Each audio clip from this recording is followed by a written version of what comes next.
face battles most never fought, pain, struggle, adversity. But here, we use that as fuel. This is the Battle Harder podcast, where we motivate, educate, and inspire warriors of life, veterans, survivors, leaders. We share stories and strategies to turn pain into progress. Here's your host, Coach Rob. Let's lock in and battle harder.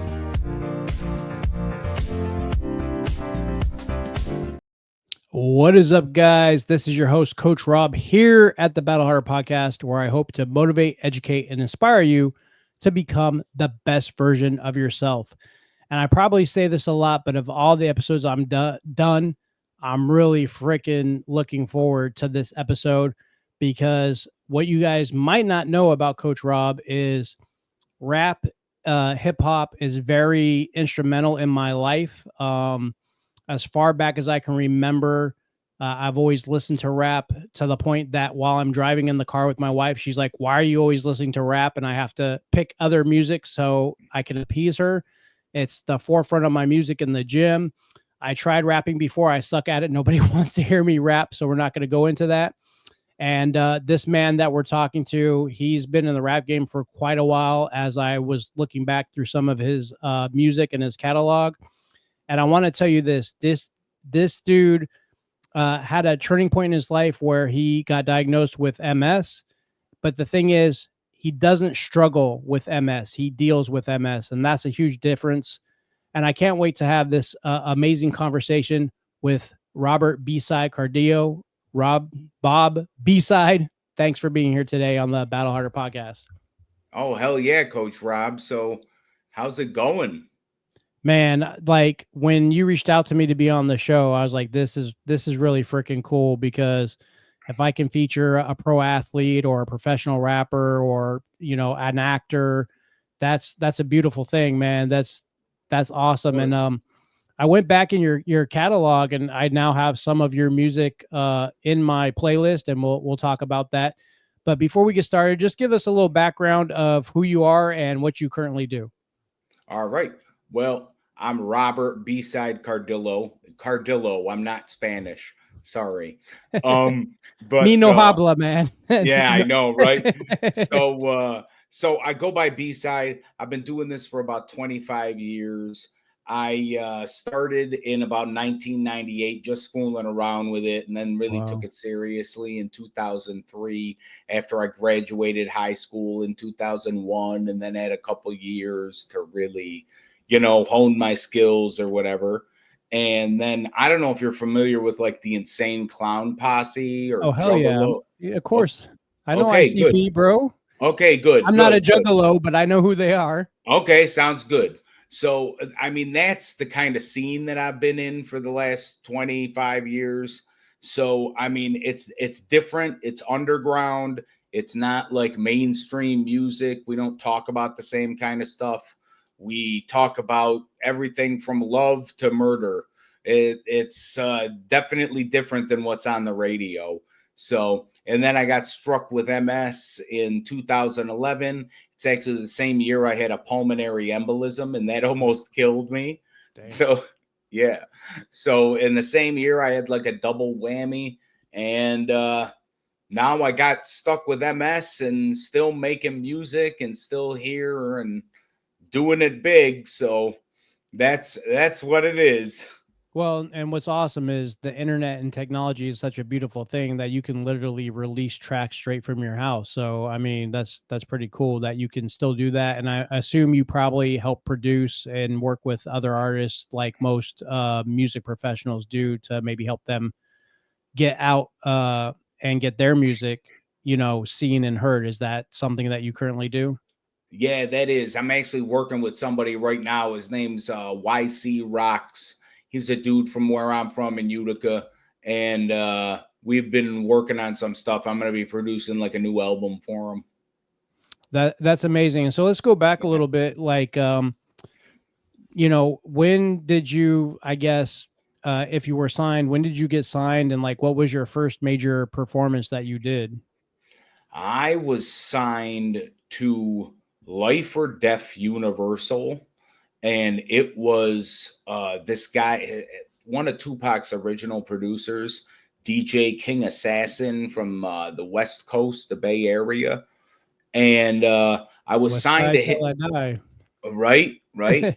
So I was signed to his label out there, and it was an independent being distributed by like a major label. That's what the whole thing was. So I got signed. I had this deal. I go over it in the book, about how everything kind of fell through. It didn't work out the way that I wanted it to work out, and it was not as it wasn't lucrative. It didn't give me the exposure that I wanted. And I'm still cool with DJ King Assassin, but it kind of like was like a defunct thing after I had gotten on it. He released one compilation album, and then we didn't come out with any projects. Nobody on the label came out with any projects. So we were kind of stuck right there. And I've just been independent, and that was about 2007, 2008 when I ended up getting that deal, because I had come out with an album after that called Free Agent, actually, because I was a free agent. So that's what I had actually done after that. So can you explain for people that may not know the music industry what being an independent artist technically means, and what the difference is between that and being signed to like a major record label? Okay. Do you swear at all? You can swear as much as you fucking want. Okay. Well, an independent artist pretty much eat shit their whole life, and they're not promoted the way like a Taylor Swift or a who's big, Travis Scott right now. They don't get the whole promotional machine behind them. They don't get on the radio normally. They don't have big hits. They have stuff that is more like cult following than mainstream kind of stuff. Mainstream is for everybody. What I do is only for like a select group of people. Yeah, I got you. It's your niche. You have a niche, just like Insane Clown Posse is a niche. Have you heard of Tom McDonald? Yep. Yeah, Absolutely. so he's a independent artist that like I have like tons of his music on my stuff, and he talks about that a lot, about having to like you just have to make your own way, and you have to do it yourself, and you have to do you have an agent, or do you do like all your promotions yourself? No, I've done everything all by myself this whole time. So what like gave you that mentality? Like what has you in that constant grind mode, so to speak? I guess what happened is when I first started and it came down to having to hire somebody to do certain things, like somebody to make somebody to even record with, somebody to make a CD cover, somebody to take pictures, somebody to be your press agent, somebody to be your manager. I didn't have money to do shit. So I'm like, I got to learn how to do all this stuff on my own. So, I mean, I learned graphic design so I could make my covers. I learned how to mix and master music, and I've been mixing and mastering my own music since I've started. I rarely go to a studio to get sound from a studio place, because you'd never know the difference.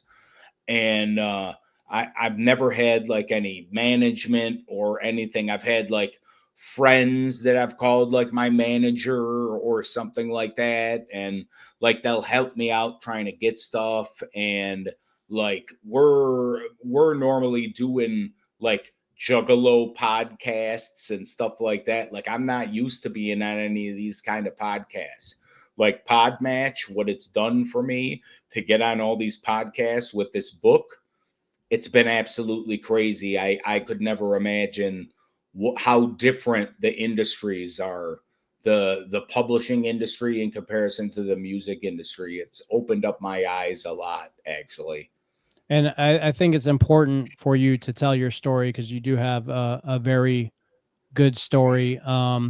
And I feel you on everything you just said. I mean, this podcast, I produce it myself. The graphics you see, I made myself, my logos, my Mhm. clothing line, my website, hell, even this room that I'm Yep. sitting in, everything I did myself, because just like you, when I started, started from the bottom, now we're here, right? Started from the Yep. bottom, and Absolutely. I didn't have anything. And I really like that you said that, because I want people that listen to this, you need to rewind that back, because it just shows you that if you have passion and purpose and you really, really want to do something, you can find a way. And especially in today's society, with everything that's available to you, there's literally no excuse to do what you want to do. And I think the biggest problem with that is fear. So when you started going into the rap game, was there any fear, or any limiting beliefs that you thought initially, like, I can't do this? Or did you have like support growing up where your friends were like, man, you can really rap, and you really have those bars, you need to do something with that? I guess like my mom was like my first person that's like, "Oh yeah, you can do this," And then like my friends were telling me I was good and stuff.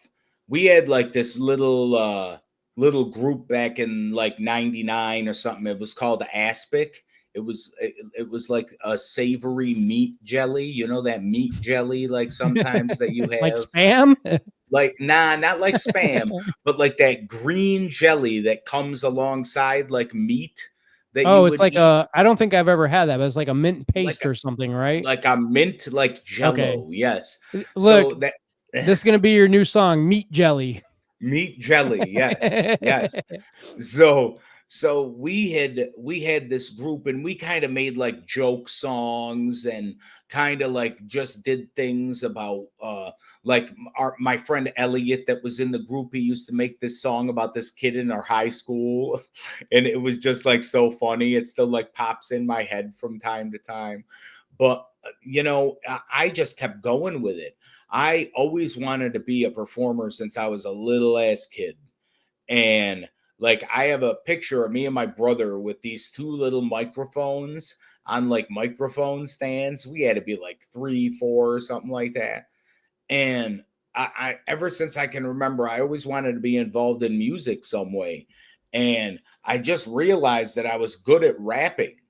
And this is after I found out about ICP, and like I was listening to Master P, and then I found out about Tech Nine after Oh man, I love ICP. me some Tech Nine. I knew you were going to say that you like Tech Nine.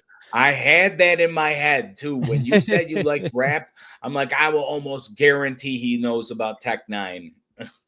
Bro, Yeah. so I grew up in California. Even though I'm in Okay. Florida now, I lived in Cali for 21 years. And even though I consider myself a Floridian, there's a lot of things that California gave me. And I was essentially in high school, I think, when the beef between BIG and Tupac happened. Oh And wow. I lived that beef. I literally remember kids in my school fighting. Like, if you weren't pro Tupac, like, you were going to get your ass kicked. The hip hop culture was very real in California where I was at, to the point that I forget the name of the brand, but I wore the shirts that had the Looney Tune characters in graffiti and stuff, and you know, war baggy jeans, and I don't know what it is about rap music that I was drawn to. It hit different for me than I guess hard rock or country or whatever. And I really think I am versified. I think I listen to a lot. It's just rap is number one, hip hop is number one, and you know I really love like when rappers can go deep and dark, and that's why I like Tech Nine. Some of the things he talks about is Mm-hmm. very relatable and real. And then as I like looked into your music, a lot of stuff that you talk about is very relatable and real. So what I is try. what is or what are some of the processes that you go through when you want to create a song? What does that look like? I, the very first thing is I have to find a beat. The beat needs to talk to me. I Mm, I don't know what it is, but the beat tells me what it wants to do. And then what happens is I start thinking of words, and I just like start bobbling, like babbling and stuff and trying to figure out some kind of cadence for it, like, you know, just like something like that. And it's like you finally get it, and then the words, if it's a deep song, it's very weird because the words just kind of come to you. It's the closest thing to God that I can explain. I don't even know how to explain it. There's sometimes I write songs and I'm like, I don't even know where those words came from. So do you think of it kind of almost like a meditation, so to speak? Like you just kind of go deep into the music, and then, you know, somehow, some way this process comes out that gives you these songs? Yeah, I guess maybe that's kind of what it is. I never really thought about it that way. Yeah, I like that. And so, guys, we're going to take a quick commercial break. And then when we come back, we're going to talk more with B-Cide about his music, where he's performed. And then we're going to get into the deep, dirty, gritty stuff, the MS, some of the things he's been through. And we'll be right back. So stay tuned.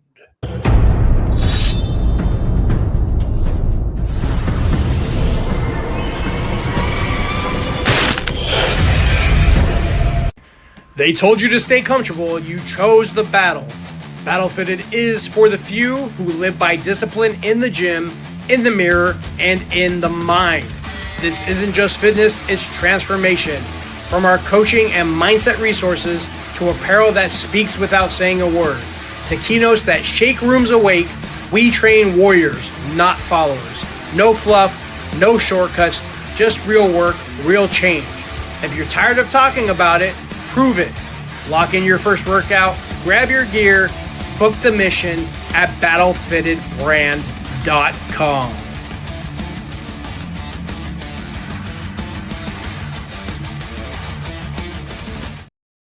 All right, and we're back with B-Cide talking about his career in the rap industry. So if you are a budding music artist, you want to get into rap, we'll give you some tips and tricks on how to do that. So what was your favorite, or what has been your favorite place to perform, and what has been your biggest audience? Favorite place to perform? It had to be when I was with Project Born. They were the first act ever signed to ICP's label, Psychopathic Records, back in the 90s. And I ended up developing a friendship with them.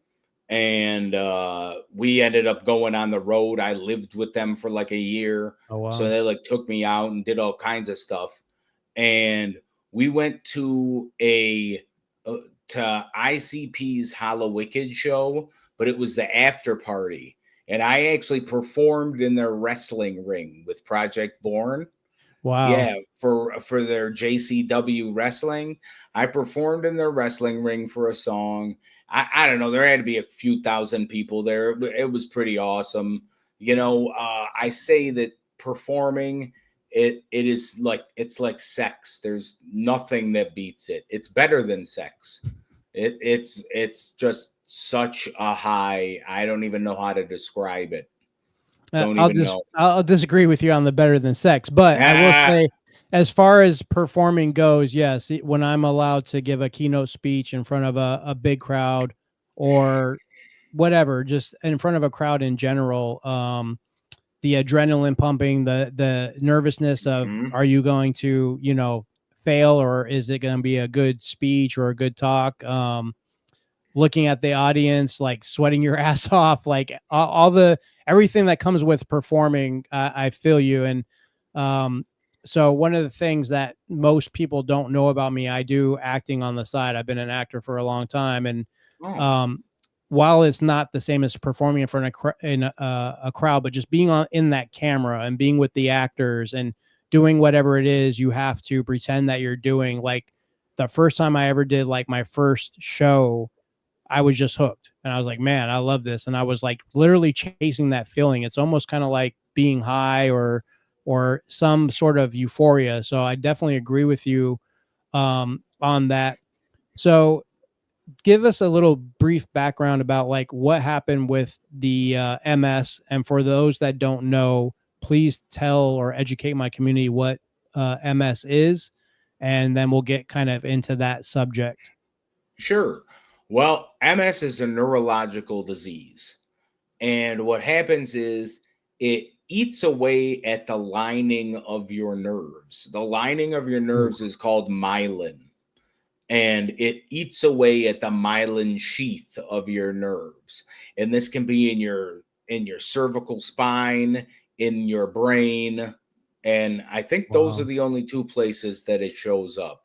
But it's enough to really fuck you up because it Mm. like where it is, because like the nerves in your spine, they control all kinds of shit in your body. The nerves in your brain, think about that. It's absolutely nuts. Like the things that have happened to my body because of this thing are ridiculous. You know, it's pretty interesting that you talk about this and you're like laughing and maybe you do belong Yeah. with Insane Clown Posse. Yeah. You Yeah. might have a little bit distorted sense of humor. So any juggalos listening to this, go listen to his music. I'm sure it will fit right in and speak to you. What were you doing when you got diagnosed, and initially when you did get diagnosed? How did that like make you feel? Like, how did you start to process all that? Well, I'll tell you, when I first got diagnosed, it was because of the pulmonary embolism. Mm. And like, I think when I had the embolism, it kind of like kick-started the MS because I always thought that I had a pinched nerve and my left arm and hand and everything had been numb. You know how it feels like if you sit on your hand and stuff? That's how You it mean when you're feels. doing the stranger? Stranger, yeah, yeah. Yeah, it's like a permanent stranger. So Wow. it's like, yeah, and it's been like this for oh god, it's been since I worked at Subway. So since like 2007, 8, something like that. And Wow. I'm like, Was it just that like you just kind of worked around it and didn't really think anything was wrong kind of thing? yep, and I just thought it was a pinched nerve. And and like I said, I think the embolism like kick-started it more because after I got out of the hospital with the embolism, then I started noticing that it was hard to walk, and I Oh, didn't wow. know why. I'm like, this is weird. I'm like, I wasn't in the hospital that long. I can walk, you know. It's not like I was in a bed for forever, you know. And plus, they had you walk around the floor before you could get out of the hospital. But I'm just noticing this leg is just like whatever. And then I'm like, okay, so maybe I gotta work it out. Then it's like my feet, we went to a Green Day concert, and then like my feet and legs were completely tingly, like they were both asleep. Oh, wow. I'm like, I don't know what the hell's going on with myself. Then my dick and balls went numb, and I'm like, I need to see a doctor. That's scary, man. Holy shit. Yeah. I'm like, yeah, that now it's time to see a doctor. And then, you know, where I live in Utica, New York, it's a small city. It's like Mm. 63,000 people, and the doctors around here are really shitty. Oh, Uh, wow. yeah. So the first doctor that I saw, he was a neurologist. We did like whatever they had to do, an MRI or CAT scan, however they found out about it at first. And he's like, "Oh, you have MS. You just have to take these shots and you'll be fine." I'm like, "Oh, okay. That's great. I'll take the shots. I'll be good. Don't worry about it." Well, I start taking these shots and they don't do shit for me. Hmm. So I'm like, what in the world is going on? So I start talking to my father, and my father knows this guy, Charlie Constantino, that has a wing of a hospital named after his family Oh, in wow. Rochester, New York. And I guess they're world renowned for MS. And he ended up getting me hooked up with these doctors in Rochester. And they showed me this MRI that they took when we got the MRIs. The MRI from Utica looked like a 1950s TV set. The MRI Oh, from shit. Rochester looked like a 4K full HD. Absolutely ridiculous. And my doctor, she's like, "Oh, you can see there's lesions here. See this little patch over here, and then on your spine." And I'm just like, wow, you know, it just goes to show you, you gotta care about like your health. you really need to like go to doctors if you're not feeling good. I know it sucks, but Was you there know, anything, looking back at this, is there anything like you wish you would have done prior to finding out, or it didn't matter now that you found out you have MS? no, I would have loved to find out. If I had went to a doctor and they ended up taking me to a neurologist, the neurologist would have ended up finding the MS. If they had gotten me on drugs, it would have just completely stopped it. The drugs don't heal it. The drugs stop the progression of it. Mm. So what would have happened is they would have gotten me on drugs and it would have probably stopped the progression of it. So is there like no cure for MS, or you can only like stop or slow it down? No cure. You can only stop it. Yeah. And is there like anything you're currently doing that is helping you, or is it getting worse? No, I'm on disease modifying drugs, and my doctor's prescribe them for me in Rochester, and I'm as bad as I'm gonna get. I'm not gonna get any worse. So, but I'm still bad. I mean, I live with 24-hour care. I mean, I look like I'm a human body, just chilling and laughing and cracking jokes, but I'm fucked up, So I got 24-hour care that watches me and stuff. So like I'm in a wheelchair all the time. I have to use a sit to stand to get out of it and use the bathroom and stuff. It's a chore. So with all this going on, and you literally could say, "Fuck this shit, I'm done," and let this defeat you. Like, what mindset or attitude? Like, why? You're talking to me, and like to be able to laugh, like in the face of danger, or at this adversity you're facing. What do you feel like it is inside of you that gives you this power to do this? I don't know. It I have thought about music my entire life, every single day of my life since I was in my teens. Mm. And once I got involved in doing music, and I was not going to let anything stop me from doing that. And MS tried to stop me. And I'm like, this fucking thing's not going to stop me. I'm like, I'm way harder than this thing. I'm like, this thing's it might have taken out some people and put them down, and they're not getting up and doing stuff, but I'm going to make shit happen with this. I don't care. That's unbelievable, and there's a lot of power in what you just said. And so, my community, I want you to hear this. Like, this man is like once again dealing with MS, and his passion and his purpose is music, and so he uses that to continue to do what he has to do to be successful and live his life and have a purposeful life. Is music kind of therapeutic to you? Totally. Totally. The I actually only just started seeing a therapist because the MS, they put me on antidepressants and it totally fucked me up. And I need to keep staying on them, unfortunately. So I need to have like a psychiatrist to prescribe me the stuff. But the guy barely speaks English and I don't fucking tell him anything. He just prescribes me drugs. So Stupid. are those, I mean, are those honestly helping with your mental health then, or? Yes, yes. Okay. And before then, like I just used music for everything. Music was enough to just I laid everything on the line. Not that I don't lay everything on the line now, but I guess the antidepressants are just like an extra layer of protection because I guess when I try and go off them, I cry like a baby and I can't even get off them. It's ridiculous. No, but I applaud you for that. And, I want Yeah. to tell my community, as I prefaced this before, I am not a mental health professional. I am someone who was diagnosed with PTSD, major depressive disorder, anxiety, social anxiety. And because of the trauma I faced between being in the military and a police officer, and some childhood trauma, it really fucked me up bad.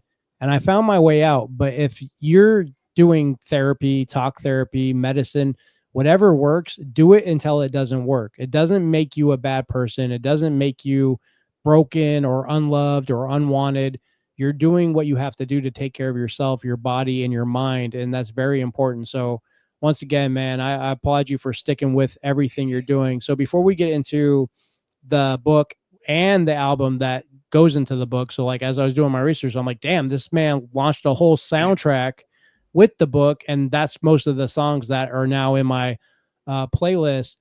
Oh, great. From what I listened to, did you have a girlfriend, fiance, partner, and did like there was a breakup because of the MS? That was one of them. Yes, I had a breakup because of the MS, and I was with her for like 10 years. Oh wow. And we like stuck it out. Like I talk about it in the book. She actually hid an abortion from me. She Oh told me wow. about it, and I even stuck with her through that. And then just after a while, she just couldn't deal with me. I guess my personality changed because of the MS, and I guess just because of the way that I am now, like I couldn't walk as well and things of that nature. So I don't know. I guess she couldn't handle it. Yeah, you got really real and raw in the song. And forgive me because I don't remember the name of that song, but I remember listening and like, damn, like this guy was hurt, like, and he put it out on, record. So how does like everything that's going on in your life, like, how does that affect you? Like going out, seeing friends, trying to have some sort of fun, relationships, like, how do you deal with that? I don't know why. I really don't get to go out. I go out for doctor appointments in like one of those handicap vans that drives you to appointments. And then like I get out on my porch and stuff to smoke weed and stuff like that. But like I don't I don't really go anywhere. I don't have a van. I don't have any way to get anywhere. Friends will come here though and stuff. So that's cool. But I mean, I don't really have a way out. I mean, my way out is this.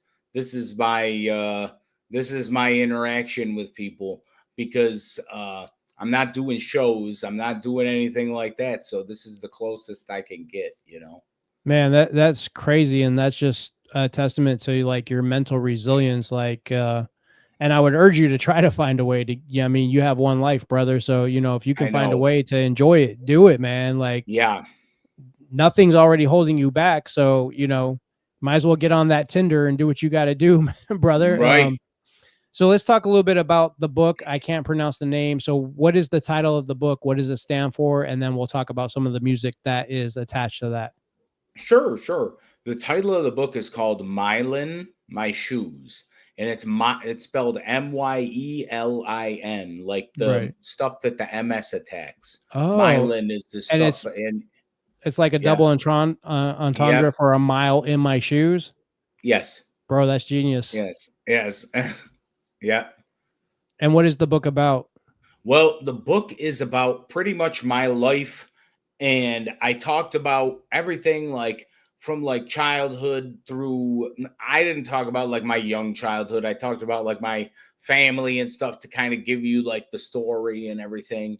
And then like I talk about my life in music pretty much, and then my life with MS and what the MS did to me and what I've done to kind of bring myself back up from it and show resilience with everything. And it shows like I'm still creating things. I'm still doing shit. Like I'm working on a new business with my father that we're doing, and that's going to be something pretty crazy when that actually all comes to fruition. So I've been working with him on something, and still doing the music, but really working on promoting the book. And where can they find this book? The book's actually on Amazon.com. Okay. And guys, when this episode airs, we will release all the links and show notes. Where else can they find you at? You can actually find me at B-Cide.com. You can find everything there, my socials, everything. And then actually to buy the book, you can go to myelinmyshoes.com, Myelin myshoes.com. So for someone that may be struggling with MS, or someone that just got diagnosed, what would you tell them? You're in for a wild ride, that's for sure. It depends on when you get diagnosed. If you get diagnosed with it and you don't have many symptoms, then if they get you on the right disease modifying drugs, then you will be fine for the rest of your life. If you're fucked up from shit, like some people go blind, Oh, they wow. lose vision, they lose hearing, you can't talk, you can't swallow, you can't do all kinds of stuff. Me, I'm lucky. My MS really isn't much in my brain, it's in my spine. So that's why I have problems, I believe, with my limbs. And I'm not really having much problems with speech, with my vision, with stuff like that. But if you get diagnosed and you got to deal with that, you just got to push through. Nobody can tell you anything. Just keep going. It's not worth it to give up. I mean, you just got to keep going, keep pushing. And I love that. And I want to tell my community that no matter what you go through, no matter what you're diagnosed with, you owe it to yourself to fight to the very last minute, because you don't know what's going to happen during that fight, whether you're going to heal or not. But as we have one life, one shot, and time is extremely short, as I'm learning, um, you have to fight. You have to keep going, and you have to find other ways to repurpose that pain. So what was the what I really find interesting is the fact that you released this whole soundtrack uh, to accompany the book. So when they buy a book, is there a QR code or something that links them to the tracks? Like how? Unfortunately not. And I thought about that afterwards. I'm like, damn, I didn't think to put a QR code in it to do that. But it's on Spotify, Apple Music, all the streaming services. And then I don't know when this is going to come out, but I have a vinyl record up too. That's a limited edition vinyl record for the soundtrack of 25 copies. It's coming out on National Vinyl Record Day on August 12th. Well, this So will definitely be out before August 12th. So yeah, well, it is it's up for pre-order and you can check it out. sounds good. And like, I Yeah. really appreciate this conversation. And I have to ask this: did you go to any P Diddy parties? No. Would No. you tell me I if don't you know. have? Yeah, because I wish I was invited to that shit.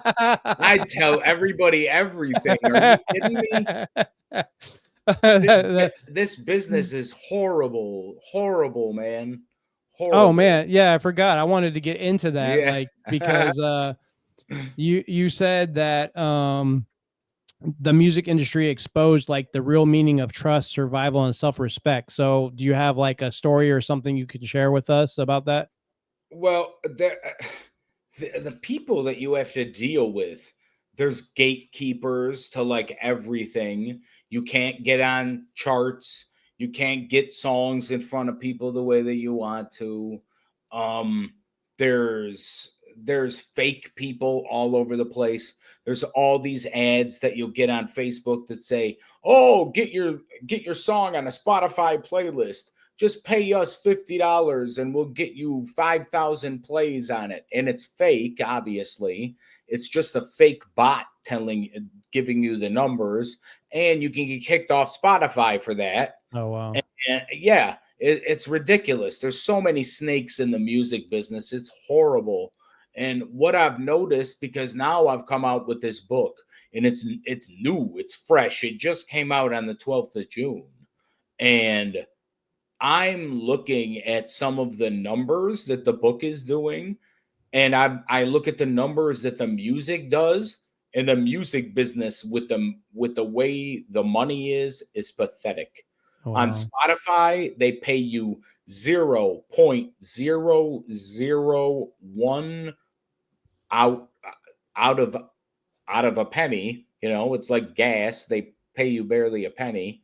You know what I mean? Like when they charge you the 0.9 on gas when you Wow. fill up your tank. Yeah, so they give you less than a penny per play. So the streaming games absolutely fucked everything up. When I used to sell CDs hand to hand and stuff like that, it was way better because you could get 1,000 CDs press them up, sell them for $15 at $15,000.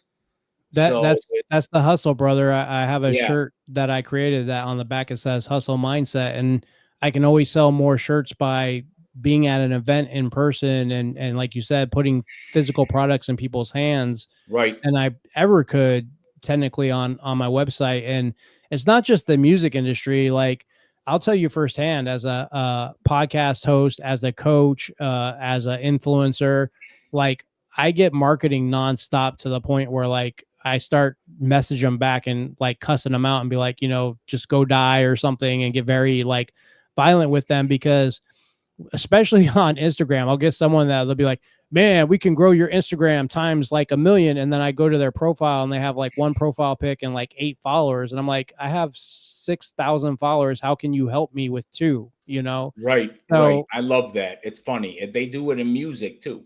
yeah, I think industries, whether it's music, TV, coaching, like it's just bad. Like that's I guess the downfall about technology these days Yep. is you're dang near accessible anywhere. And as an artist, as a coach, as an actor, like you have to be accessible to people. So you're gonna get that spam. Yep. Man, I love this conversation. I'm sure I'll have you back on another podcast for something else. But before we end the show today, just give me your definition of what it means to you to turn pain into progress. My definition of pain into progress would be just to keep going, never stop, just fight through it. The pain is temporary. And if you can get to the other side of it, then there's nothing that can stop you. Definitely. I like to say pain is temporary, but glory is forever. Very good. You got to keep fighting. So B-Cide, bro, like this was amazing conversation. I can't wait to release this. Once again, thank you for being on the Battle Harder podcast. And I wish nothing but success to you with your book, your music. And guys, all the links will be in the show. Check out his stuff. Check out his music. It's literally everywhere. I got mine off of Apple, iTunes, and different kind of rapper, makes you feel a certain kind of way. So, once again, if you like that insane clown posse, underground type vibe, I'm sure you'll jive with his music. And guys, as I like to say, always be fit for battle. Thank you. You've just heard another battle-tested conversation. Now it's time to take action. If this episode lit a fire in you, subscribe on Spotify, Apple, iHeart, or YouTube, so you never miss a moment that could change your life. Want to go deeper? Connect with Coach Rob at BattleFittedBrand.com for coaching, gear, and tools to help you turn your pain into progress. Remember, life will test you, but you're built to battle harder. Until next time, stay locked in, stay ready, and keep showing up.